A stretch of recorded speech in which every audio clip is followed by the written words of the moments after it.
Kita sudah mendengar, bahkan melihat langsung maupun melalui media, ujian yang menimpa negeri ini. Banjir bandang, tanah longsor, galodo, dan berbagai macam yang sedang menimpa kita dan saudara-saudara kita kaum muslimin. Dan bukan hanya di wilayah kita Provinsi Sumatera Barat, tapi juga di provinsi-provinsi lainnya.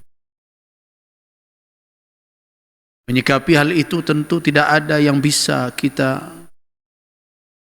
ucapkan sebagai kalimat yang pantas terucap dari mulut seorang muslim, melainkan inna lillahi wa inna ilaihi raji'un. Dan kita iringkan dengan doa agar saudara-saudara kita yang tertimpa musibah diberikan imbalan pahala oleh Allah Subhanahu wa taala atas kesabaran mereka memikul ujian yang didatangkan oleh Allah Azza wa Jal. Dan bagi yang kehilangan, mudah-mudahan Allah Subhanahu wa taala mengganti dengan yang lebih baik darinya. Amin ya rabbal alamin. Namun dalam kesempatan ini ada saatnya dan sangat perlu sekali kami menyampaikan tausiah sebagai pelajaran bagi kita semua, bukan hanya kepada orang-orang tertentu. Tausiah itu kita kembali kepada ayat Allah Subhanahu wa taala dalam surah Al-An'am, ayat yang ke-65 yang baru saja saya bacakan di awal khutbah tadi. Qul huwal qadir, katakanlah dialah yang maha memiliki qudrah, yang maha berkuasa, ala an yab'atha alaikum adzaban min fawqikum aw min tahti arjulikum aw yalbisakum syi'a wa yudhiqa ba'dakum ba'sa ba'd. Katakanlah dialah yang maha kuasa, maha mampu untuk mendatangkan kepadamu azab. Saya ingin menggarisbawahi sebelum melanjutkan penjelasan ayat ini, saya tidak memandang apa yang datang dan apa yang menimpa kita hari ini adalah azab dari Allah Subhanahu wa taala. Dan saya ingatkan kaum muslimin di negeri ini, tetaplah berhusnudzan kepada Allah Subhanahu wa taala, karena Allah katakan inni inda dhanni abdi bi, sesungguhnya aku sesuai dengan sangkaan hambaku terhadapku. Itu yang dikatakan oleh Allah Subhanahu wa taala. Karena itu husnuzan kita dengan Allah ini bukanlah azab. Kenapa? Karena kita menemukan di dalam firman-Nya dalam surat Al-Anfal ayat 33. Apa kata Allah? Wa ma kana Allah liyu'adzibahum wa anta fihim. Wa ma kana Allahu mu'adzibahum wa hum yastaghfirun. Allah tidak akan mengazab mereka selama engkau berada di tengah mereka. Itu jaminan pertama, keberadaan Rasul menjauhkan umat dari azab. Kenapa? Karena Rasulullah rahmatan lil alamin. Tapi ada jaminan yang kedua setelah Nabi tiada. Saat Nabi tidak lagi bersama kita, beliau telah berpulang ke Ar-Rafiqil A'la. Jaminan yang kedua, wa ma kana Allahu mu'adzibahum, dan Allah tidak menjadi pengazab mereka, tapi dengan catatan wa hum yastaghfirun, mereka senantiasa memohon ampun, beristighfar kepada Allah Subhanahu wa taala. Jadi selagi negeri ini dan kita semua pandai beristighfar, meminta ampun, ada jaminan Allah tidak mendatangkan azab. Karena itu tetaplah dalam keyakinan kita bahawa yang didatangkan oleh Allah Subhanahu wa taala kepada orang-orang yang beriman, yang masih mau beristighfar, adalah ibtilaat, ujian dari Allah, teguran. Dalam pandangan itulah kita berbicara. Tetapi kenapa ayat yang saya bacakan adalah wal qadir ala ayyab'atsa 'alaihim adzaba? Allah Maha mampu mendatangkan azab atas mereka. Dia tidak mengambil istidlal, pendalilan dari kata azabnya. Tetapi saya ingin mengingatkan kita bahawa Allah Maha mampu mendatangkan apapun untuk menghentikan berbagai kelalaian yang dilakukan oleh hambanya dari berbagai sisi. Ayat ini mengatakan min fawqihim, min fawqikum, dia datangkan dari atasmu, atau min tahti arjulikum, atau dari bawah kakimu, atau yalbisakum syi'a, atau memasukkan kamu bercampur terperangkap di dalam perseteruan antar kelompok, wa yudhiqa, dan akhirnya membuat satu sama lain saling menghancurkan, kekuatan saling memunahkan, terjebak di dalam pertikaian. Hari ini kita merasakan kudrah Allah itu Ia perlihatkan sedikit saja yang membuat kita tidak berdaya.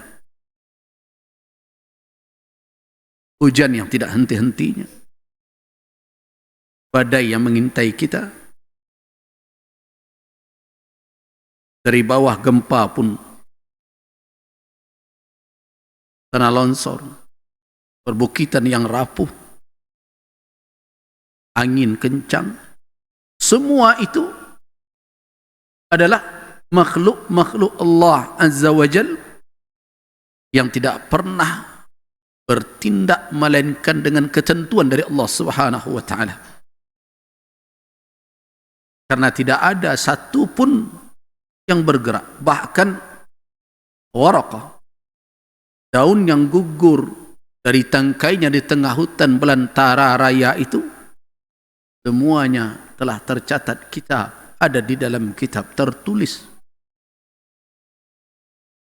Apalagi peristiwa gempa, badai, banjir dan semuanya itu maktub. Itulah keimanan kita bahwa tidak ada yang tidak terencana. Allah Subhanahu wa taala ketika menciptakan seluruh makhluk ini, menciptakannya dengan qadar. Dan ia tetapkan qadanya.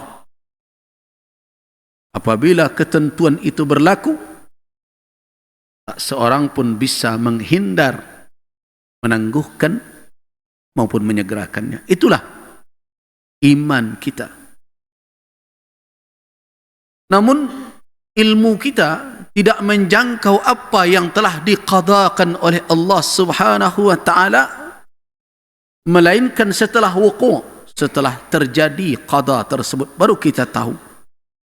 Karena itu dituntut dari kita iman dengan qada dan ridha dengan qada tersebut.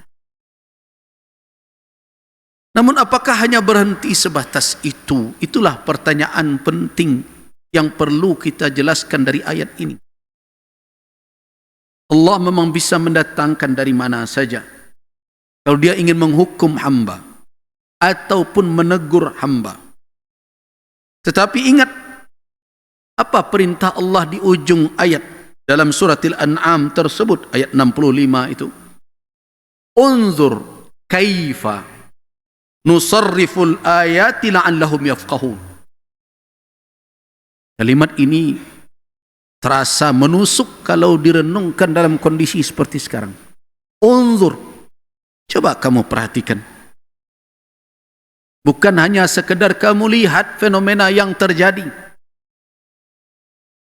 Apa yang disuruh oleh Allah, perhatikan kaifa, bukan madza. Bagaimana, bukan apa. Selama ini kita terpaku pada apa yang kita lihat, sehingga yang keluar aneh-aneh dari sikap seorang muslim. Dia ambil cuplikan video, kemudian dia iringi dengan kalimat onde, kabalaiko, dan bahkan yang menjadi kebiasaan banyak dari kita mengiringkannya dengan dendang, dengan lagu, dengan saluang. Berarti kita tidak memahami petunjuk kaifanya. Kita berhenti pada madza, apa yang terjadi. Semua kita terkejut, tercengang. Kenapa? Apa? Padahal Allah Subhanahu wa taala mengatakan unzur kaifa nusarriful ayat. Coba perhatikan bagaimana kami mengelola ayat-ayat itu. Ayat tersebut ayat-ayat Allah Subhanahu wa taala. Bukankah angin, hujan, badai, gunung, perbukitan, sungai dan seluruhnya adalah makhluk? Bagaimana Allah Subhanahu wa taala bertasarruf, memperlakukannya, menatanya, mengelolanya. Kita tahu selama ini seluruh yang tercipta itu berada di dalam tatanan harmonis, berjalan dalam aturan yang kita kenal dengan sunnatullah fil kaun. Sunnatullah di alam semesta ini indah kita pandang, mendatangkan kemaslahatan, memberikan manfaat. Itu yang kita lihat selama ini. Tapi sedikit saja tatanannya itu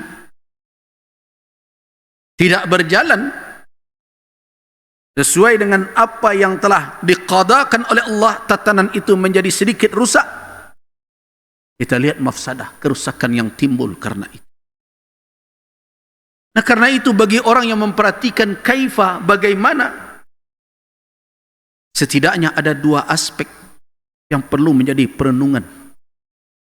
Yang pertama, para ahli, pakar akan mencoba mencari bagaimana ini bisa terjadi.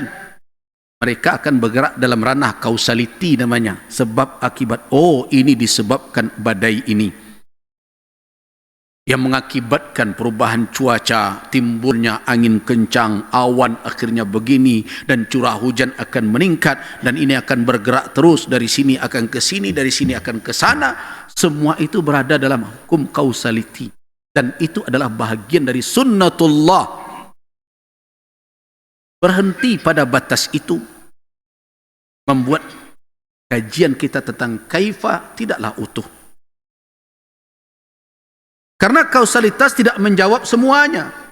Betul ada angin, betul ada badai, betul ada hujan, betul ada tanah yang longsor, betul semua itu tidak akan dibantah oleh seorang muslim. Analisa nalar yang melihat dengan mata yang lahir dengan berbagai peralatan yang semakin canggih. Tetapi kalau kita berhenti pada kesimpulan itu, kita tidak mendapatkan ujung ayat la'allahum yafqahun. Mudah-mudahan mereka menjadi faqih, matang dan cerdas di dalam menyikapi berbagai persoalan ini. Sisi apa lagi? Kita tahu bahawa seluruh yang bergerak, apa yang ada di muka bumi ini, hukum sebab akibat itu terjalin. Tidaklah dijalin oleh makhluk-makhluk itu, tapi ada kekuatan dari yang maha dahsyat yang membuat seluruh ornamen tadi, bahagian-bahagian air, hujan, awan, angin, semua itu bergerak, saling berpadu, menjadikan sesuatu, terjadilah sesuatu atas kudrah siapa? Nah, disinilah kita perlu renungkan.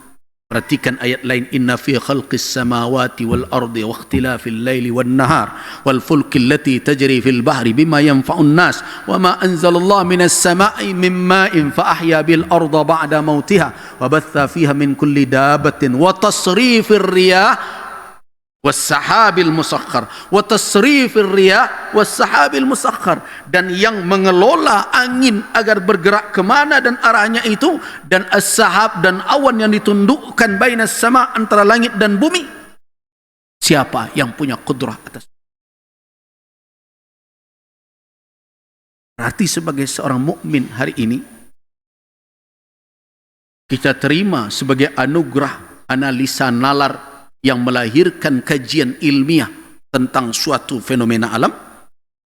Tetapi di balik itu seorang yang beriman dia akan membaca di balik yang lahir itu, hukum sebab akibat itu ada qudrah yang berkehendak dengan keinginannya, dan tidak ada yang membatasi iradah dan kehendaknya itu. Ialah Allah Subhanahu wa ta'ala. Nah, bila demikian adanya, maka tentu kita tidak akan berhenti sebatas, oh ini sudah musimnya, oh ini peristiwanya memang begitu. Nah, dari situlah kita harus mengambil pelajaran, bukan hanya sekedar waspada dalam batasan kausalitas, ini penyebabnya ini, iya itu harus diperhatikan. Banjir bandang tidak akan terjadi kalau penebangan hutan, pengelolaan berbagai sumber daya alam masih tertata dalam bentuk kemaslahatan, menjaga keharmonisan. Ini pasti ada yang tidak beres dalam masalah ini, makanya melahirkan hal yang demikian, causality. Tetapi jangan diabaikan bahwa ada aspek lain. Allah Subhanahu wa ta'ala tidak mendatangkan sesuatu dengan main-main, pasti ada maksud dan tujuan. Sudah saatnya masyarakat, kita semua, saya, bapak-bapak, seluruh umat menyadari, jadikanlah teguran dalam bentuk ujian ini membangunkan kita dari kelalaian. Jangan sampai azab yang menyadarkan kita. Jangan sampai. Na'udzubillah. Kita berselindung kepada Allah dengan segala kemaafan, rahmat dan kasih sayangnya dari azabnya yang tidak akan tertanggungkan oleh siapapun. Tapi yang perlu adalah kita harus membaca di balik peristiwa ini ada suatu teguran agar kita tersadar. Negeri ini sudah begitu banyak melakukan hal-hal yang selama ini bertolak belakang dengan narasi yang dia katakan. Kita katakan negeri kita negeri adat bersandi syarak. Kita katakan negeri kita adalah negeri yang kuat keislamannya. Kita katakan negeri kita adalah negeri yang terus tumbuh dari surau-surau yang menjadi kebanggaan kita. Tetapi di dalam kenyataannya mana? Kenapa adat bersandi syarak terus didengungkan, LGBT bertambah terus? Kenapa nagari bersurau terus kita katakan narkoba meningkat juga? Kenapa kita katakan negeri kita negeri yang terus menjaga malu dengan sumbang dua balai berbagai macam, tetapi pernikahan yang telah diawali dengan perzinaan bukan menurun? Mengapa? Mengapa? Semua itu apakah tidak cukup? Peristiwa-peristiwa ini menjadi teguran. Nah, bagi orang yang bisa melihat petunjuk dari ayat-ayat yang terjadi di dalam alam semesta ini, berbagai peristiwa, dan mendapatkan i'tibar di balik peristiwa yang terjadi, itulah orang yang faqih sebenarnya. La'allahum. Nah, kalau kita ingin menjadi orang yang faqih, yang memang matang dan cerdas dalam menyikapi masalah, jangan berhenti pada madza, pada apa, tapi telisiklah kenapanya. Kenapanya tidak cukup hanya faktor alam, tetapi ada faktor yang maha berkuasa atas segala ini. Mudah-mudahan ini menjadi teguran yang menyadarkan kita, karena kita takut dan berselindung kepada Allah. Azab yang membuat kita berhenti terlena dari kelalaian kita selama ini. Barakallahu lakum fil Qur'anil Karim wa nafa'ani wa iyyakum al-ayat dzikr qauli wa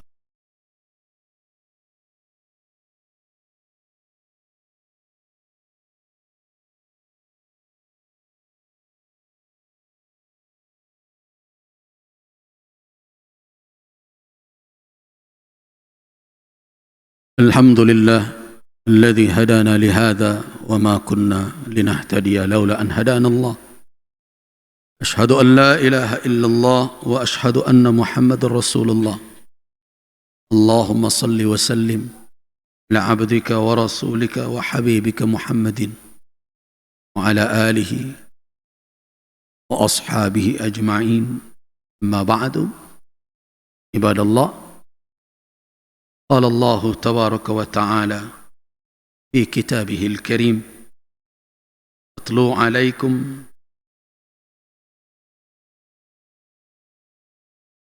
أعوذ بالله من الشيطان الرجيم إن الذين كفروا ينفقون أموالهم ليصدوا عن سبيل الله فسينفقونها ثم تكون عليهم حسرة ثم يغلبون والذين كفروا إلى جهنم يحشرون ليميز الله الخبيث من الطيب ويجعل الخبيث بعضه على بعض فيركمه جميعا فيجعله في جهنم أولئك هم الخاسرون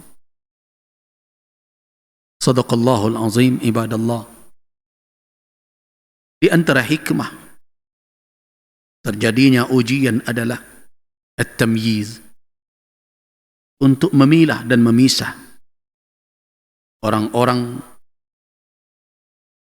yang mau menyelamatkan dirinya dan orang-orang yang ingin tenggelam di dalam kelalaiannya.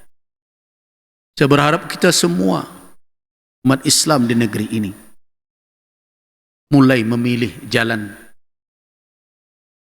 Janganlah teguran demi teguran dianggap lalu begitu saja. Saatnya kita membuat garis dalam kehidupan, mana jalan yang boleh ditempuh dan mana yang harus kita hindari. Dan tentu kepada setiap kaum muslimin yang mendengar, yang melihat, yang mengetahui, saatnya sekarang kita menunjukkan apa yang selama ini sering kita dengar di dalam majelis kajian, bahwa kita bagaikan tubuh yang satu, kita bagaikan bunyan, bangunan yang kokoh, yasuddu ba'duhum ba'dha. Kita bagaikan tubuh yang satu, idza istaka udwun, apabila satu anggota tubuh diserang oleh penyakit, tada'a lahu sa'irul jasad, seluruh anggota tubuh akan saling bersahutan dan saling merasakan. Kajian-kajian selama ini tentang kepedulian, tentang belas kasih sesama muslim, sama saudara seiman, sebangsa, saat inilah prakteknya. Kemudian kepada saudara-saudara kita, para pemimpin, tokoh-tokoh, relawan, dan petugas-petugas yang ada di lapangan, kita ucapkan terima kasih, jazakumullah khairul jaza. Tetaplah menjaga kesehatan, jaga diri, dan pesan kami adalah akhlisu a'malakum, pertinggi tingkat keikhlasan amal. Ingat, bukan sanjungan dan pujaan manusia yang dicari di dalam kebersamaan kita dan kepedulian kita, tetapi ridha Allah Subhanahu wa taala. Itulah di antara modal. Mudah-mudahan Allah mengangkat bala ini